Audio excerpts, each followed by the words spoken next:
Hello viewers, आज हम discuss करेंगे the boy who could not finish a. The first part of the story is, जो story का पहला हिस्सा है वो क्या है? Note written by Jack to a teacher, यानी कि एक नोट जो कि जैक के द्वारा टीचर को लिखा गया है। What is Jack's problem? Jack's की प्रॉब्लम क्या है? Jack's problem is that he can not finish any sentence that he wants to say. Jack की प्रॉब्लम ये है कि वो किसी भी वाक्य को, सेंटेंस को पूरा नहीं कर पाता जो कि वो बोलना चाहता है या फिर लिखना चाहता है। Why did Jack go to the graveyard? यानी कि जो जैक था वो कब्रिस्तान क्यों गया? What did he do there? वहाँ पर उसने क्या किया? Jack went to the graveyard to see his mother's grave. Jack graveyard यानी कि कब्रिस्तान अपने मम्मी की कब्र देखने गया। ठीक है, यानी कि उसकी मदर डेड हो गई थी, इसलिए वो कब्रिस्तान में अपनी मदर की ग्रेव देखने गया। He repaired the broken tongue of the statue of the angel on his mother's grave. उसने अपनी मदर की ग्रेव के ऊपर एक एंजल जो बना था, उसकी जो टंग थी वो टूट चुकी थी, इसलिए उसने उसको ठीक किया। ठीक है। How was Jack's problem solve? अच्छा, जैक की प्रॉब्लम किस तरह से सॉल्व हुई? Jack's problem was solve by repairing the broken tongue of the statue of the angel on his mother's grave.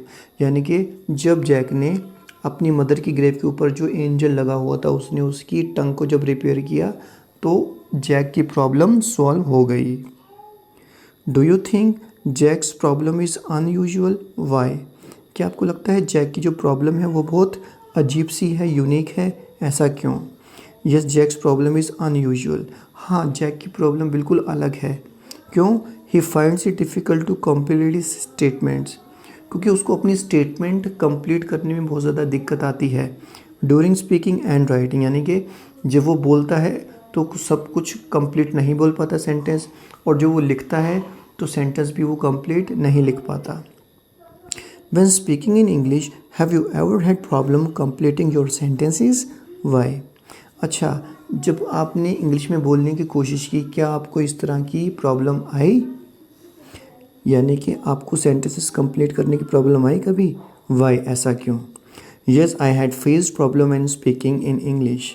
हाँ, जब मैंने इंग्लिश में बोलने की कोशिश की तो मुझे भी प्रॉब्लम फेस करनी पड़ी, क्योंकि I did not know the language properly, क्योंकि मुझे लैंग्वेज के बारे में अच्छी तरह से नहीं पता था।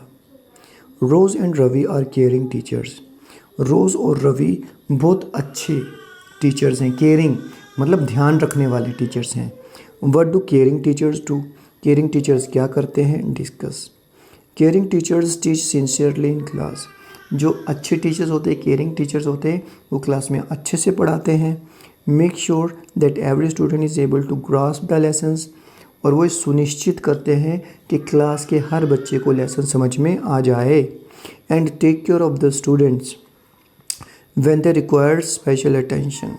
और वो स्टूडेंट्स का बहुत ध्यान रखते हैं, ख़ास तौर से उन स्टूडेंट्स का जिनको स्पेशल अटेंशन की ज़रूरत होती है। Thank you so much.